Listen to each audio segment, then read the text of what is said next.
Good evening. My name is Jason Delisle. I'm president of the Speedway Town Council. It is 7 p.m. on February 9th, 2026, and I call our meeting to order. We'll start off with a Pledge of Allegiance. I pledge allegiance to the flag of the United States of America and to the republic for which it stands, one nation, under God, indivisible, with liberty and justice for all.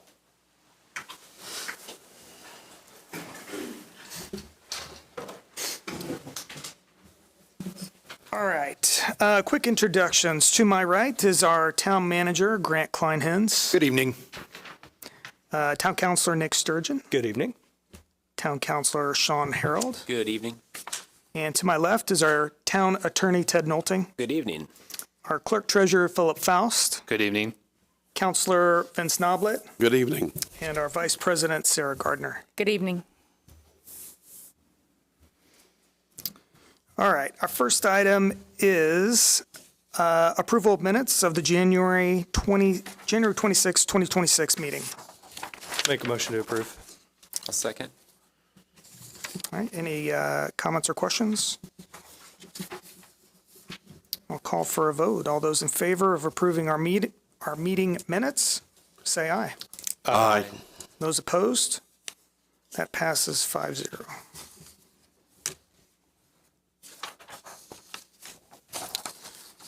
All right, next item is approval of memorandum of our administrative session of the Speedway Town Council on January 26th of 2026.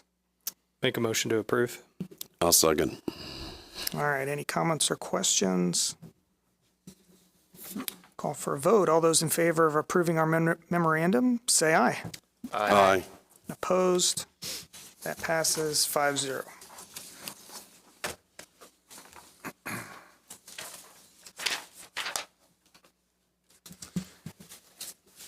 Next item is approval of the memorandum of the Town Council and the Redevelopment Commission joint executive session on February 2nd, 2026. Make a motion to approve. I'll second. All right, any comments? I'll call for a vote. All those in favor of approving, say aye. Aye. And opposed? That passes 5-0.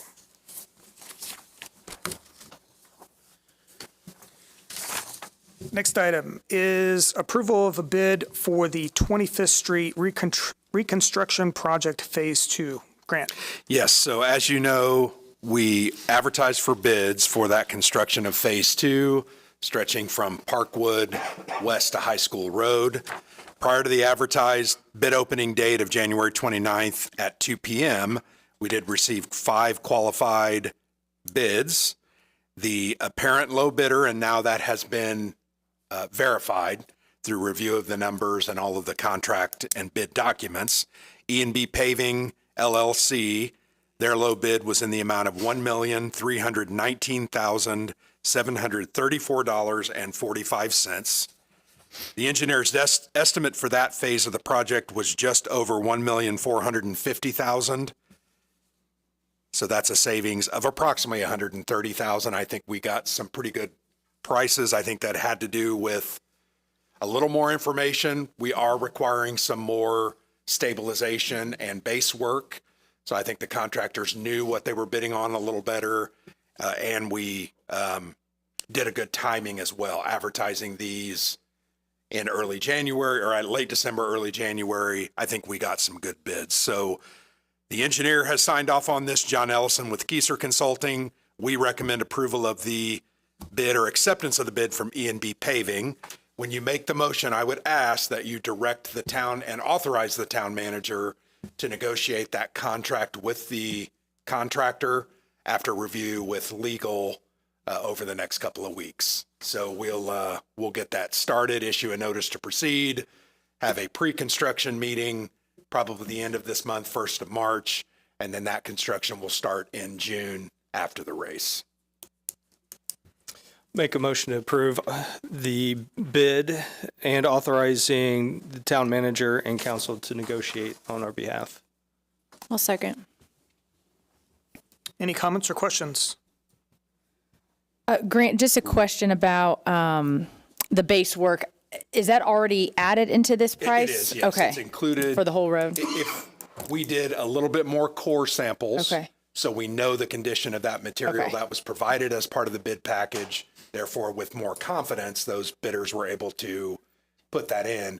We don't expect any large surprises like we had on the first phase. Perfect. The first phase, we did not include that in there. That was a strategic decision.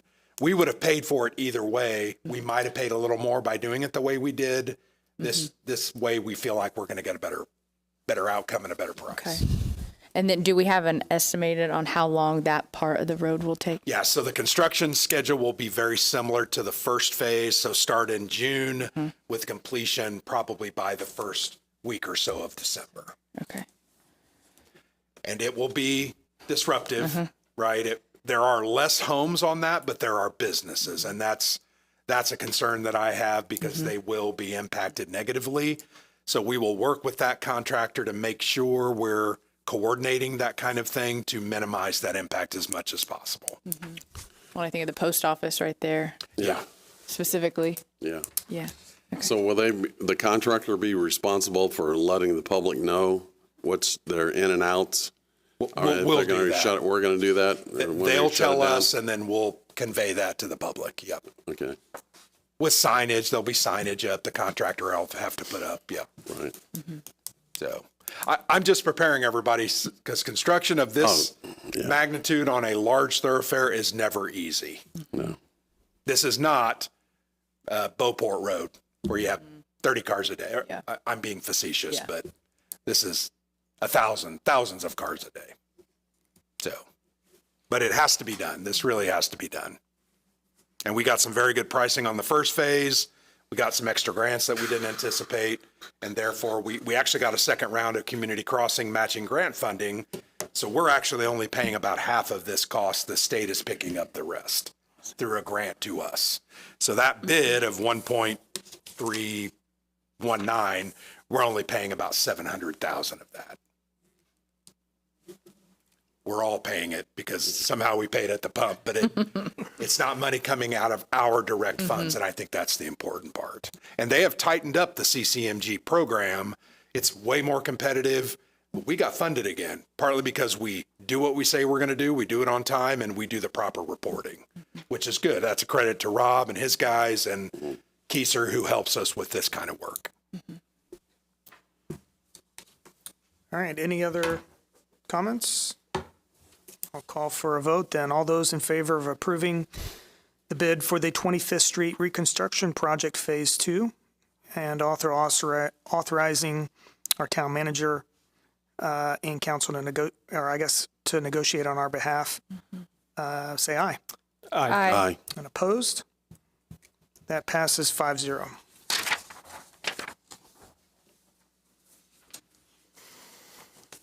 All right, our next item is approval of a professional services fee proposal from DCCM USA Corp. For construction administration services for the wastewater treatment plant expansion project. Grant. Yes, so DCCM, formerly RQAW, was our design engineer on that project. So what we are proposing is hiring them kind of on a retainer for what I'm going to call a construction administration contract.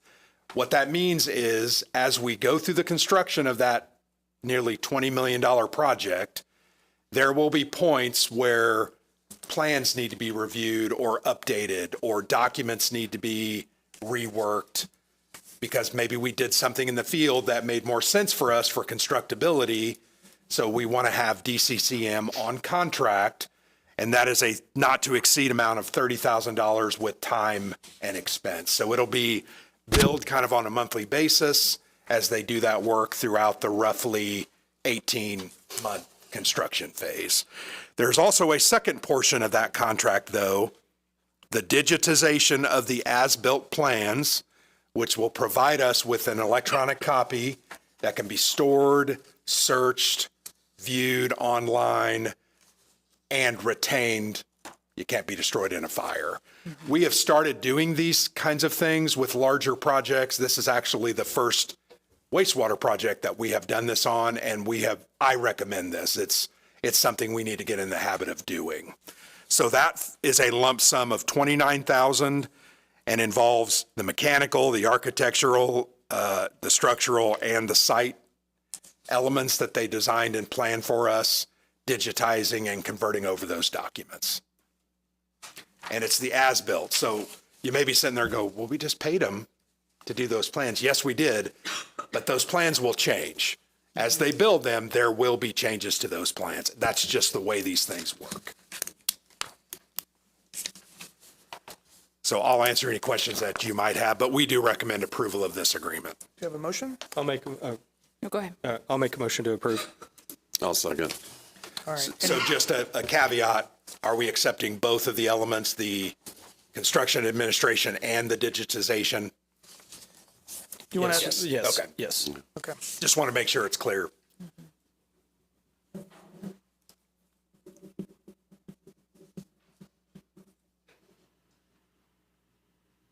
All right. Any comments or questions for Grant? All right. I'll call for a vote. All those in favor of approving our professional services fee proposal from DCCM USA Corp. for construction administration services for the wastewater treatment plant expansion project and the digitization component, say aye. Aye. Opposed? That passes 5-0.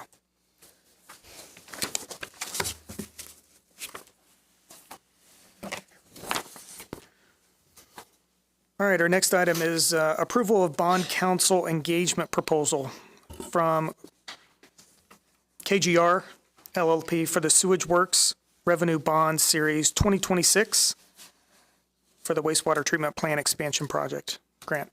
Yes, so we were provided this proposal for this $15 to $20 million project that will be financed through a bond issue and a rate increase over the next couple of years. That fee is in the amount of $55,000, which includes reimbursements for cost of publications, expenses, that kind of thing. So that is in addition to that. $55,000 is the base fee, and that involves them putting together the bond ordinance and all of those documents, doing notices, attending meetings, working with financial. It's not, you might say 55,000, boy, that's a lot of money. It's a lot of work as well.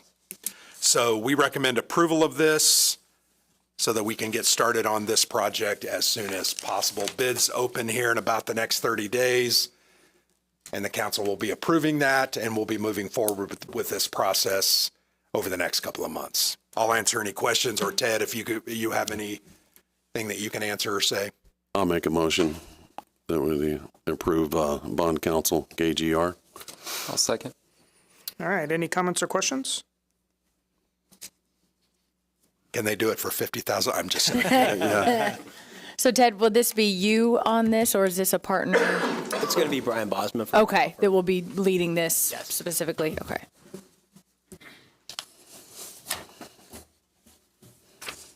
Okay, if no other questions, I'll call for a vote. All those in favor of approving the bond council engagement proposal from KGR for the Sewage Works Revenue Bond Series 2026 for the wastewater treatment plant expansion project, say aye. Aye. And those opposed? That passes 5-0.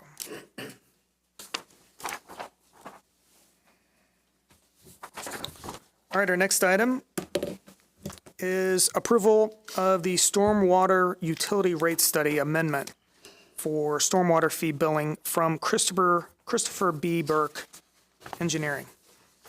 Grant. Yes, so since the adoption of the ordinance about a month ago, we reached out to Christopher B. Burke because they need to be able to take our billing addresses and properties, apply the formula based on the size of those lots and the impervious ground, et cetera, not something that Philip or I have the expertise or the ability necessarily to do. So I asked for Christopher B. Burke to give us a proposal. They are familiar with what we are doing. They offered $7,400 for that, and that will be done over the next month or so. We've already had some initial conversations with them. I think, Philip, you've sent them some data and billing information. But if you approve this evening, they will get to work on that. And then we will know how to do the residential side is easy. It's just a flat fee, but it's the businesses that are complex because it's all revolving around the size of the lot, the impervious amount of ground, times the ERU, the equivalent residential unit amount, stuff that I don't necessarily fully understand. So this $7,400 will be added with the amendment to the original contract, which was $42,000, making that total $49,400. So I'll answer any questions that you might have. I'll make a motion to approve. I'll second it. All right, any comments or questions? I got a question for you, Grant. That work that they're going to be providing us, I mean, they're going to show exactly how they come to that end number for each business. I think they have a fairly in-depth and large spreadsheet that they will work off of. It was actually used to calculate the rates when we were discussing this over the past 18 months. So they will work through and they'll give Philip kind of that database saying this property A will be billed this amount, this property B this amount, that kind of thing. So we'll be able to see how that, so that if someone asks, they can be provided that information. I'm just thinking, you know, we got a lot of, Brixmor has a lot of asphalt. Sure. Yep. And IMS has a lot of Yep. grass area. Yep. You know, from that standpoint, also a lot of stone Yep. parking lots and so forth. Yeah, and grass so on. area is better than parking lot. Yeah. Parking lot will disperse more water, so there's a different calculation versus what IMS has with, although the compacted gravel almost is the same as asphalt. Asphalt. It does not allow water to get in to the surface. So they will work on that, and if someone has questions, they can review that data. So are you going to refer them, or we have the numbers? They're going to give us the numbers? I'm not sure how that will be handled. The initial request I've had as a plan A is that we will build it out into our software as a rate structure. And then they will supply the ERU tied to each parcel so that in theory, you know, as parcels are split or things like that change, then we won't have to, the hope is we won't have to contract every time that that's done, that it'll be built into our system. So that's the plan A, at least. We'll see if it works or not, but that's the initial request. That's all I got. All right, any other comments or questions? All right, I'll call for a vote then. All those in favor of approving our stormwater utility rate study amendment for stormwater fee billing from Christopher B. Burke Engineering, say aye. Aye. Opposed? That passes 5-0.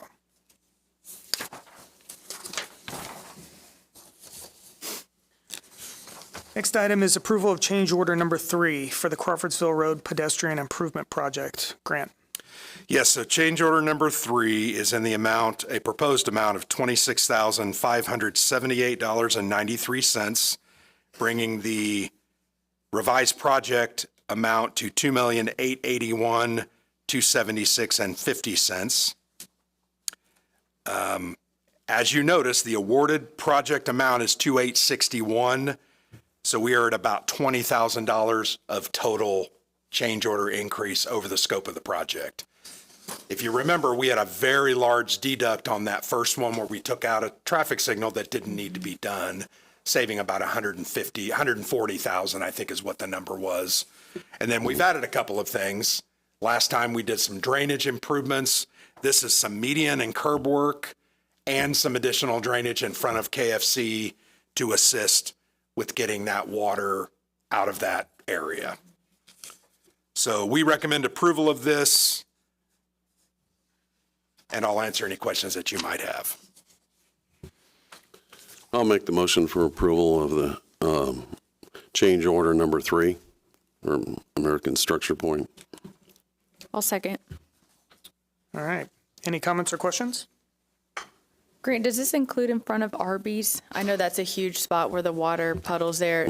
Sure. So No, that was, Okay. that's already, That's already done. most of that work is actually already completed because we did not require right-of-way for that. Okay. Some of this has been held off because we're still dealing with the right-of-way. In Right. fact, your next item, I think, is on, or two items is on the right-of-way. Okay. This is mainly in front of KFC and CVS. If you remember, there was one drain that kind of went nowhere that we identified early on in the project after the bids were received. Yeah. And we needed an outlet to better drain that. So that's part of what this is. And then if you remember, we had to do some work to that interior median. We tore that curb out and then had to rebuild that. That includes some of that, some of the extra concrete and some of that material. Okay. But overall, this project has gone really well.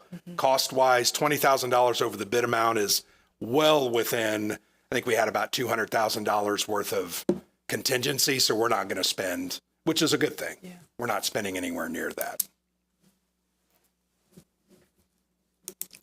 Yeah, one thing I saw that, Grant, people turning out of the gas station going to the east, Yeah, that there's a lane there that they're making, yep, from just cutting over. I don't know what we're going to do because that's a left turn, or that's basically a northbound turn. yep.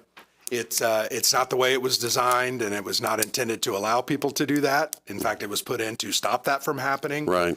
And people are finding not a safe way, but a way to do that. So we'll keep working and try to figure out how to, whether it's add an extra little curb, I don't know, but that might be something else we add in the spring. I mean, we could start out with a sign, I guess. That'd be about the Yeah, least well, expensive thing. It's pretty obvious. I know. And turn out of there that you're not supposed to go. Yeah. But that's just me. Never happens, right? Yeah. Yeah. Yeah. All right. I will call for a vote. All those in favor of approving our change order number 3 for the Crawfordsville Road Pedestrian Improvement Project, say aye. Aye. And opposed? That passes 5-0.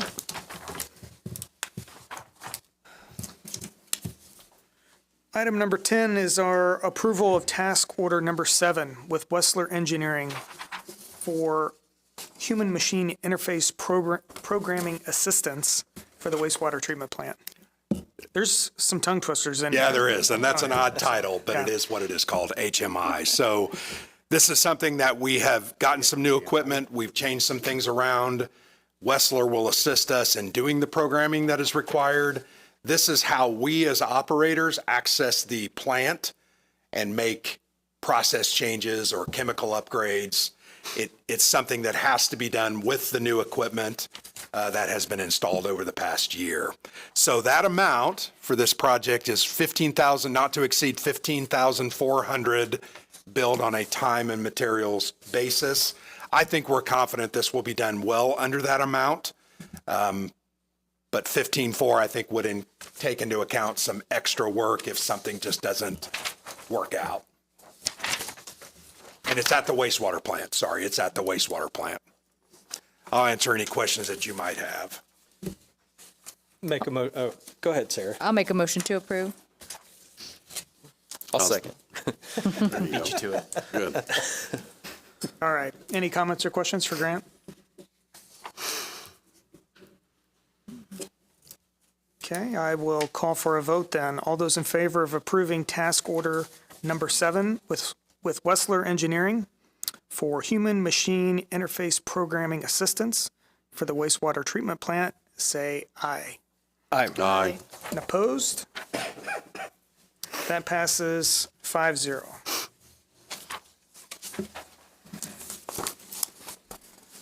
Item 11 is approval of a conflict of interest statement form for Jeff Hartman and Puppy Pit Stop. And I think, Kyle, are you here with some additional information?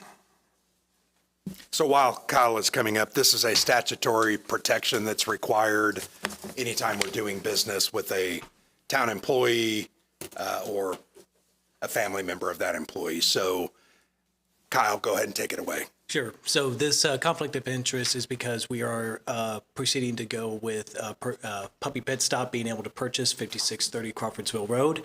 As long as that purchase agreement gets through, we would need this conflict of interest because Jeff Hardman is a spouse his spouse is part owner of Puppy Pit Stop. So since government-owned property, government employee, we need to have that conflict of interest to show that everything's on the up and up. And if approved, this is filed with the SBA, I think, State Board of Accounts. It's filed on Gateway, and also a copy is sent to the Marion County Clerk's Office, Circuit Court Clerk. In essence, this is a protection for both Jeff being related to the person that's buying the property and us as his employer. You guys do this also every year, right? Conflict of, they may be a little different, but you do similar kind of stuff. Do you have a motion? Yep, I will, you have a question? Okay. I'll make a motion to approve the conflict of interest statement form for Jeff Hartman and Puppy Pit Stop. I'll second it.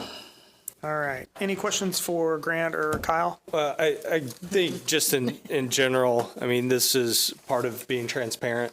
You know, I think we get a lot of flack for not being, transparent, but this is one of those mechanisms that, I mean, we do, and I mean, we don't want, obviously, have anything to hide. So I think it's, just kind of call that out as a statement. And we're excited that Puppy Pit Stop's going to be staying in Speedway and taking over this property and be a huge improvement to that little area. So excited for them. Yeah. All right. I'll call for a vote then. All those in favor of approving the conflict of interest statement from Jeff Hartman and Puppy Pit Stop, say aye. Aye. Aye. Opposed? That passes 5-0.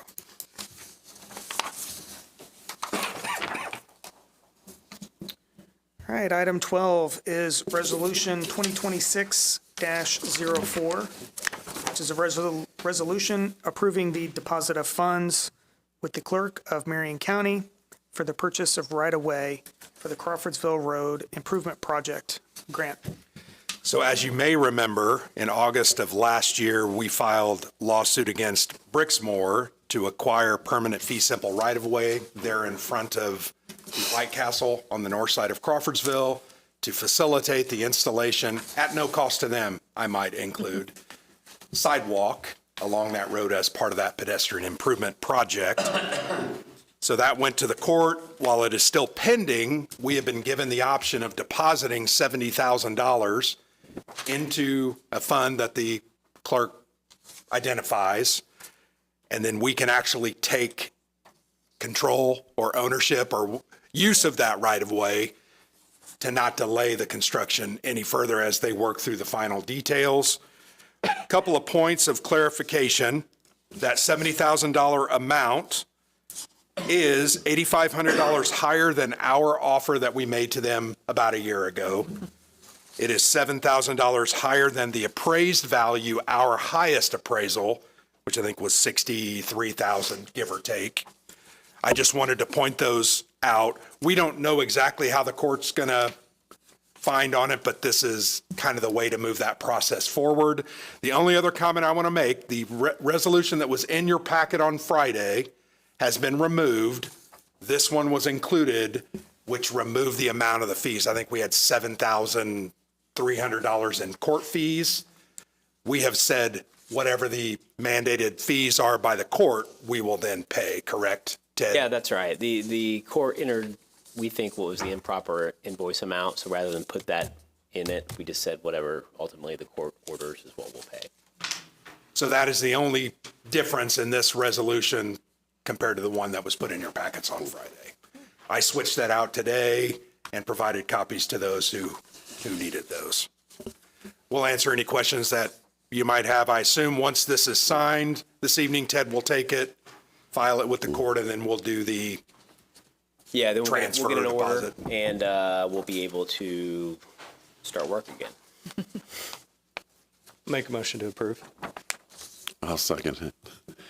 Only question, I guess, is why the 70,000 versus, what the highest appraisal? Sure. So in an eminent domain action, the court appoints independent appraisers, and they come up with a number. It's a preliminary number, but if you want the property, you got to pay that amount. Ultimately, if you go through the full process of litigation, the court or jury will decide how much the property is actually worth. It rarely ever gets there, usually settle for some amount. But what this does is this gives us a preliminary way to pay the money that they say that these appraisers said it's worth, and not delay our work. And the only other comment I would have is our appraisals were done about this time last year. So first of the year, these were done 9 months later, right? September, October time frame. Market has continued to evolve and change. That probably affected, would be my guess. I'm not an appraiser, but my guess is that that's probably what the difference, or is at least partially attributed to. And then Grant, obviously having to pay, what was on our original was the $9,700. Is that something we eventually pass back on to Brixmor, or we have to just Yeah, we just deal have with to that? eat it as part of this them process. being difficult to deal with? Love that. And if you and I'm asking you to remember back like a year, we had anticipated about $300,000 in right-of-way expenses when we put the budget together and did the bond and all of that. We're at about 220,000, so we're significantly under what that budgeted amount was. We tried to estimate a little bit high because we didn't have the full appraisals at that time. So we're actually money ahead. That extra money will be used on the 25th Street project. And remember, we will probably have a little bit of funding left over from that bond. We'll need to pick a small project, couple $100,000 that we'll do somewhere, whether that's sidewalks, curb and gutter, or we talked about maybe a street resurfacing. We'll work on that once we get closer to the completion of this project. Does that answer your question? Yeah, thank you. Grant, I got a small question here. What was the total value of the road or those enhancements that were made along Crawfordsville Road? You mean the bid price? How much the town $3 paid? million. $3 million? Of which we only paid about half because remember we got an MPO grant. But we had to go out and get the grant. Oh, sure. Yeah. Yeah. And then, so what was Brixmor's problem with fighting us over $70,000? I can tell you what it is, but I'm probably going to withhold my comment. All right. It's our policy not to discuss pending litigation. Okay. Good enough. I was just, I have my own opinion. I just want to let the public know what was what was behind the scenes on the relationship of this. Thank you. All right, any other comments or questions? If not, I'll call for a vote. All those in favor of approving Resolution 2026-04, which is a resolution approving the deposit of funds with the clerk of Marion County for the purchase right-of-way for the Crawfordsville Road pedestrian improvement project. All those in favor say aye. Aye. Opposed? That passes 5-0.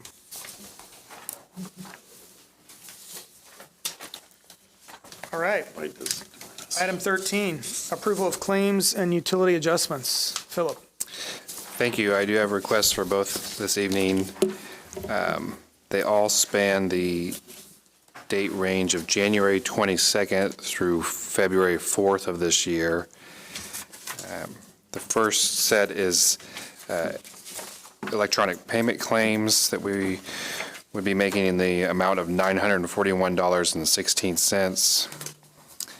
Then there's our traditional set of claims that spans 11 pages and totals $954,211.27. And then I do have 2 pages of adjustment requests for 5 customers. I would request your approval. Make a motion to approve. I'll second. All right. Any questions or comments regarding the claims or adjustments? I'll call for a vote then. All those in favor of approving our claims and utility adjustments, say aye. Aye. Aye. Opposed? That passes 5-0. Next up is our reports from our department supervisors, and we'll start with communications and Cheryl McRoy. Good evening, Council. Just a couple things tonight. We had a lot of distributions going out this last week, so I just wanted to put a reminder out there to residents that, Bill, if you could show this on the monitor, please. If you go to the town website, there's a very easy way. If you go down to the bottom, there is a Learn More box that you can click, and it will take you to another page, and it's a very easy way to sign up for an email distribution list, and there's one for businesses and for residents. You can sign up for both or either. And then there's also a spot where you can sign up for text messages. So if you don't use email, Facebook, that kind of thing, you can still get text alerts on your phone. That will not be for everything. It's just if there's a last minute cancellation, a boil advisory, which we've had, school cancellations. I try to get those out there as I know about them. So most everyone has a smartphone, so that's at least one way that folks can sign up. So that, and then the only other thing I wanted to remind folks of, and it's been out on, again, Facebook, email, website, is the State of the Town will be held a week from Thursday, February 19th. It will be at 6:30 p.m. being held at IMS, Indianapolis Motor Speedway, in the Media Center. When you enter, they will direct you where you need to park. It's very easy to find. Our speakers that night will be Doug Bowles. Kyle Markley is going to talk about economic development. Philip Faust is going to talk about our financial status. And Dr. Trepley will talk about the Speedway schools, along with council will be presenting. I think that's all I have tonight. Questions? Cheryl, I just wanted to say thank you for all the communication last week. It was a lot. You're welcome. It was constant. It was a hard week for everyone, but just specifically communications. You had a lot of media and additional things on top of your day job. So thank you for everything you did. Thank you. Thank you, Cheryl. All right, next up is police with And Chief Don. Chief Upchurch is out of town tonight, so it's Deputy Chief Robert Dine. Good evening. So, as Grant said, Chief Upchurch was unable to be here tonight. He wanted me to pass on a couple topics. Previously, from our budget, it was discussed we needed to buy or redo our contract for our body cams. That has all been up and going. The order has been placed for those, so we're looking at about a 4 to 6 week window. There will be some up training for the officers with some new devices, so that'll be taking place in the next couple weeks. In addition to that, we're purchasing new tasers for a less lethal option for our officers. Those devices are continuing to come in. It's come in multiple different orders, but we will also have to do some up training within the department for those as well. And Taser, or Axon, which is their parent company, will be coming to our department to do and train our instructors for that, so that then they can lead the instruction for our department and our officers, and that will take place March 9th. So hopefully in the next couple of months we'll start to be able to implement some of those. And then lastly, today we made a big social media push. We've had an open or ongoing hiring process. We are still one person down on our manning table. With that being said, we're looking at closing that process. It's going to be a short window, March 12th, and then we're going to proceed with the actual physical agility written test and a potential of a base level introductory interview on March 14th, that Saturday. So with it being an open process, we had already a list established of some interested candidates, but now that we're starting to make the social media pushes and putting it out there, we're starting to see a little bit more uptick in interest with that. So some things to look forward to. Any questions from me? Thank you. Thanks. Thank you. Thank you, Deputy Chief.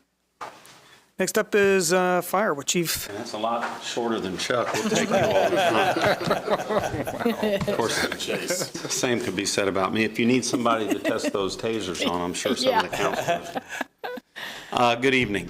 Wanted to let you know, you probably saw on social media, all of our guys just completed the ice rescue training. You may have seen them out on the water if you follow us on social media. That comes with a state certification, so that, I mean, we had guys, believe it or not, in the water last week. We had to cut holes with the chainsaw to practice that. So, yeah, it's brutal. They did the classroom part at the station. There's a rescue boat that comes as a part of that we've discovered we're going to need. It's not super expensive. We'll just buy it out of our budget for this year and equipment and that sort of thing. But it is, it allows us to be put on runs or to get help on runs and have the expertise for our guys to be safe, to get into those situations. So when it's cold and we have ice, it's kind of the time to train. So they did that for a 3-day period last week.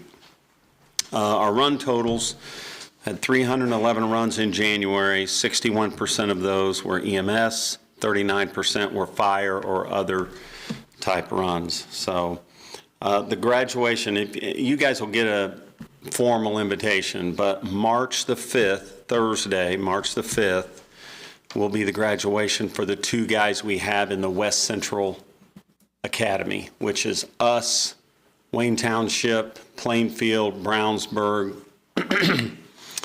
and I believe that's it, the 4 of us. That's going to be at Hendricks Live, which is there in Plainfield on that. I think the 5th is a Thursday. So, like I said, you'll get, we know you guys have lives. Philip will be doing the swearing in. He's done that for a couple of our other academies, but I'll get that information to you when we actually get the formal invitation. I just wanted to let you guys know. That's for Braden Boss and Shane Keiko. So, our other recruit is doing really well in the EMT side of the Pike Academy. That is Speedway, Pike, and Lebanon and Zionsville. And we will get Braden back from the West Central Academy like March the 8th, and we'll only have 1 guy in the academy at that time. We get him back right after the race. His academy ends in June. So knock on wood, in June, we'll have everybody here. Nobody gets hurt. We don't have any of those issues. So our physicals start tomorrow. We'll be doing those over the next 2 or 3 weeks. After the physicals, we will do our annual work performance evaluations over at the tower. It's a really good sequence because it warms up a little bit, and all of our guys have had their physicals before we put them through the WPE. We have guys certified that run that and are fitness evaluators, so through the state. So that's all I've got. Any questions? All right. Thank you, Chief. Chief. Next is Parks and Rec with Tammy Smith. Hello. We've got some upcoming events to announce. The Lions Club Pancake Breakfast and Bazaar is Saturday, February 28th. And once again, the Lions Club is gracious enough to let Parks Department do the bazaar portion, and they'll donate those fees to the Parks Department, which we then turn around and use for our events and programming. Mark your calendars for some other events coming up. Some are new in celebration of the town centennial. These will be posted on the Parks and Rec Facebook page. Some are already there, as well as the Parks and Rec section of the town's website. May 2nd, we're going to do a Mother's Day tea party. We're going to have our summer concert series on Thursdays between July 9th through August 7th. We should have 8 of them scheduled this year. We do have a new time for the concerts. They will be 6:30 to 8:30. And our concerts will coincide with the market in Meadowood on the same dates from 5 p.m. to 7:30 p.m. On August 1st, we will be having a Spokes to Speed 100 Years of Wheels Centennial Car Show at the high school. August 22nd, Parks will be hosting 100 Acre Woods Reimagined, a Winnie the Pooh inspired event. This happens to be Winnie the Pooh's 100th birthday as well. So we're going to have like a little turn Meadowood Park into 100 Acre Woods for a few hours and have a little celebration for the town as well as the tubby little cubby. August 29th will be our annual West Indy Art and Music Festival. Other exciting projects this year, we're going to have the outdoor fitness court should be installed at Leonard Park sometime this year, and we're working through the process to replace the playgrounds and surfacing in both parks beginning this year. So we're excited about that. I did have a phone call just before I came down here, and I will be returning that call to the person tomorrow. A gentleman called inquiring about why we don't remove the snow off of the paths in the park. So I thought this would be a good time to maybe give some education. I know Jason had also sent us an email about that. So there is an Indiana statute, recreational use statute, and we kind of go by that because the parks are a recreational use area. It's a use at your own risk understanding. Speedway Parks grounds personnel gets pulled to do the snow events with the street department.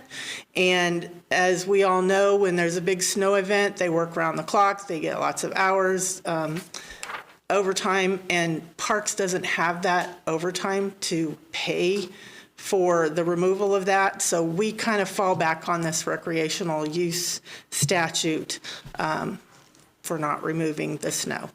I am going to look further into this because some parks departments are starting to clear off, but these are bigger parks departments with staff dedicated for that, as well as much larger budgets.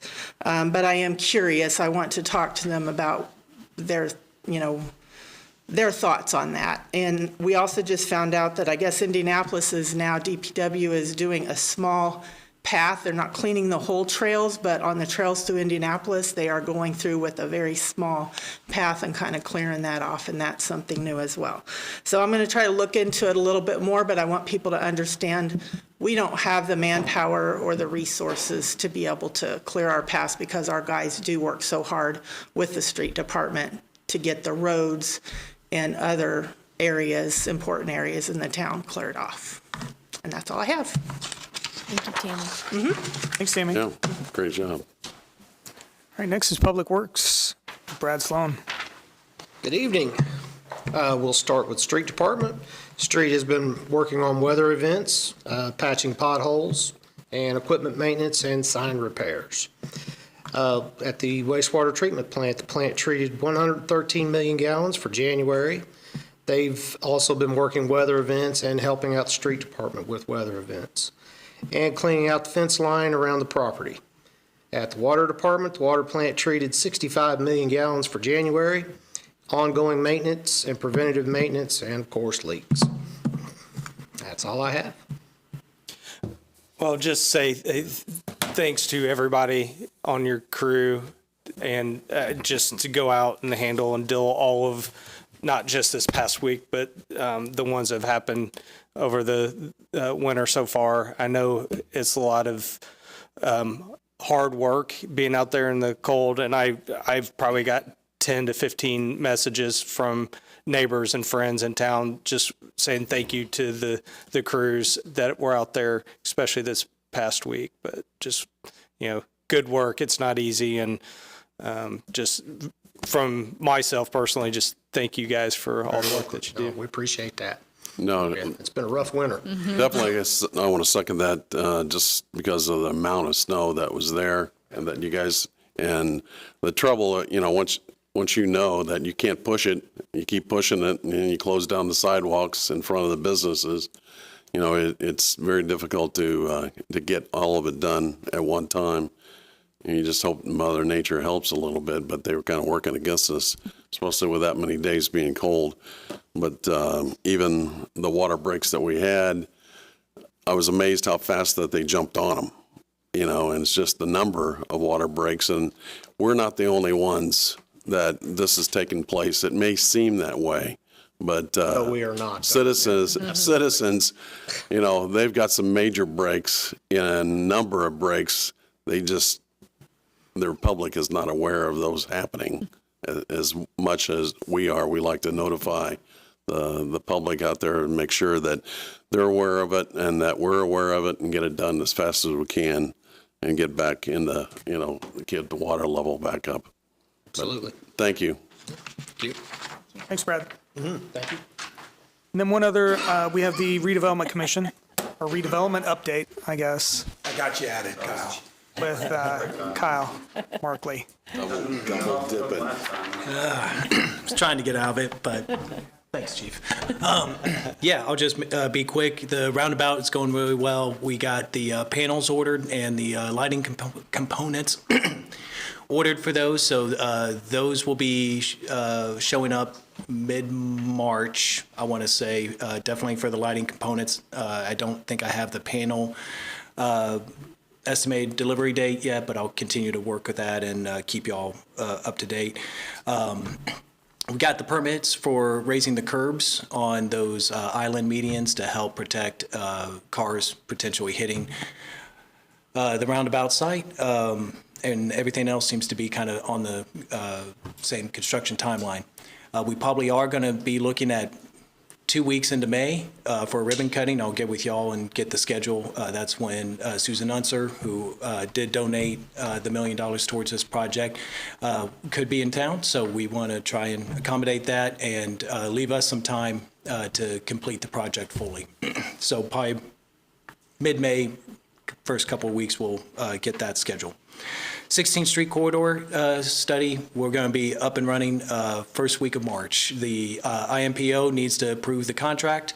They will be doing that at the end of February, so be on the lookout for trying to get some comments and people's opinions on what they want to see on 16th Street.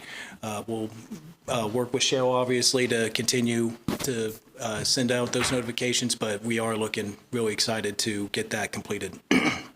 Main Street Phase 1, we're going to be sending those quotes out February 10th. We should be getting those back around February 20th. We look to enter into a contract at our February 23rd meeting. This is strictly for patching of any of the loose or broken, cracked bricks along those crosswalks. This is for safety reasons. Right, May 2nd, we'll have the mini marathon, so we want to just make sure all these trip hazards and stuff are taken care of. And yeah, that's all I got. I just say that I've gotten a lot of calls on 16th Street. People are very interested in what's going to happen. Sure. From that. And I said, I don't know. To be fair, I don't know. Yeah. That's why we're doing the study. Right. But it will be exciting to get this analysis of what they think we should be putting in there and how we could potentially use multi-use trails and bike lanes, things like that, to just keep connection between B&O, P&E, and all those other trails that we have. Yeah. So. Don't forget to show them the traffic on Yeah. race day. Yeah. We definitely brought that up, and we'll definitely try and have them out there, if not on race day that week, so they can see the high volume that we get. Yeah. All right, thank you, Kyle. Thank you. All right, next is our town manager report. Yes, I have 3 items. Monday, February the 16th, SMC will be closed for in observance of President's Day, so keep that in mind. March the 5th, we will be opening our bids for the wastewater treatment plant expansion CSO project. So it'll be a busy rest of this month and into March. And then finally, just a couple of comments on the Boyle order. I know that everybody was extremely inconvenienced last week. I know it was a tough week for our staff, but also for our residents and our businesses. I know there were some businesses that were shut down for multiple days because they couldn't get the water. They could get the water, but it needed to be boiled, and that can be problematic. So I think on behalf of the town and behalf of our staff, we apologize for that inconvenience. I do know that we worked as hard as we could to get it up and back on safely and in a proper and judicious manner. I think our staff did a heck of a job. Cheryl did a great job communicating. Sarah, you already said that, but I also wanted to give thank you to a couple of other staff members. Kyle Markley and Rachel with the Parks Department assisted me in the water delivery and handout. We had nearly 1,000 cases of water that we gave away over that 2.5-day period. A lot of those folks required, frankly, assistance to their cars, and that's fine. I know Kyle and I both got a workout. Rachel got a workout as well. I'm still sore, frankly. I'm not as young as I used to be. So, but I thank the two of them. I also thank Rob and Jared, Rob Wetnight and Jared Sutton with our street department, as well as the employees that came. They dropped everything went out, they ordered the water with Chief Fishburne, they delivered that water, they unloaded and loaded that water, carried some down to the street department because we had no idea what the demand would be. I literally within an hour had to make them come back and bring the water back up, and then we had to order more water, and Chief Fishburne for his assistance, and Chief Milhorn as well. Appreciated all of their help. Philip was there as well. Thank you, Philip, for your assistance. And it's impressive to me when you can see people motivated to do what's right. And I think while we had an issue, we took responsibility. We corrected that. I appreciate the council being willing to purchase that water. I know those discussions were all on email, kind of behind the scenes, and I thank you everyone for responding. Not an easy decision, not easy to do, and I'm glad we made it through. I'll be honest, when I left the office at 4 o'clock on Friday, I was ready for the weekend. So, but I showed back up this morning, so that's a good thing. And now we're here till late. But that's part of life. Hopefully we don't have those kinds of problems again. And I've been told we have not had a water main break for almost a decade. Or, I'm sorry, a boil order. We've had water main breaks, not boil orders. So that's the real difference. This was large enough and it was disruptive enough that we felt we had to be cautious and do this. We are having a debrief with our brilliant marketing team, with Cheryl, myself, Ronnie, Alonso Conchari, who is our distribution crew lead. He's the guy that's going out at 1 a.m, jumping in the hole and fixing things. We're going to discuss how better we can communicate more quickly, keep that information going, not only with our community, but also with the state, just to make sure that we are as judicious as possible. We felt like having a boil order for 4.5 days was probably too long, but it was necessary, but we're hoping we can get that for the next one knocked down to maybe 2.5 days, something like that. That's all I have, so thank you. All right. Thank you, Grant. We'll go through our reports from council members. We'll start with Nick Sturgeon. Yeah, to continue the discussion on the boil advisory, I would say the decision to get the water was probably the easiest thing to do. And if you look around at the media attention that we had comparative to the other communities, no other community was doing what we did. So I just want to point that out. While, yes, we are not the only ones that are dealing with major leaks and issues. I mean, frankly, we went above and beyond. And I'm not saying that to pat ourselves on the back, just a matter of fact. I think, to understand, the disruption and the, like Dawson's and Founders and some of the other restaurants in town that were closed for multiple days. That's a lot of money. That's their livelihoods. There's staff that wasn't able to work during that time. That is things that, at least personally, and I know the rest of us, we all considered in the decisions and what we did as a result of this boil advisory. And frankly, again, cannot give enough thanks to the staff and the town for stepping up last week and doing what you guys did, which was really the heavy lift, in some cases, literally. So, I take it a little bit personal when I see some of the comments out there that says that we're not communicating or we're not being transparent or, this or that negative. I take that very seriously because I know this is what we do. We're not hiding things. We're not trying to, pull the wool over folks' eyes or not hold ourselves accountable when we do make a mistake or when there's issues. So I just kind of get fired up a little bit when I see those comments on social media or hear folks say those things. Granted, there are things that we can learn to do better, and I appreciate you guys doing the debrief or after action report on that, because how can we do it quicker, better, more effectively and efficiently? those are things that I think we should do, and there's always room for improvement. But I said a lot of what was on my mind on my Facebook post, which really was received well. I got a lot of feedback from the community on that, but I just think when there's a lot of disinformation and a lot of negativity, I think it's important that we focus on the positive and the constructive things that are actually going to help the situation, not just point fingers. So I'll jump off my soapbox, and that's it for me. Thank you, Nick. Councilor Sean Harold. So two things from me. First, again, with the water situation last week, just want to thank all of the citizens for kind of bearing with us. I know it was inconvenient for everyone, right? We all felt it. The businesses felt it very, very, very much so. But at the end of the day, something that I am proud of is, the town, the employees, all the departments that came together, being able to see just the communications that were going back and forth, and folks jumping out of their busy day jobs to lend a helping hand and do the right thing to help the town. It's why Speedway's special. And I really do appreciate each and every one of you. I'm not going to go through names because I don't want to leave anybody out, but Grant named most of them. There's probably more that I don't even, there's probably.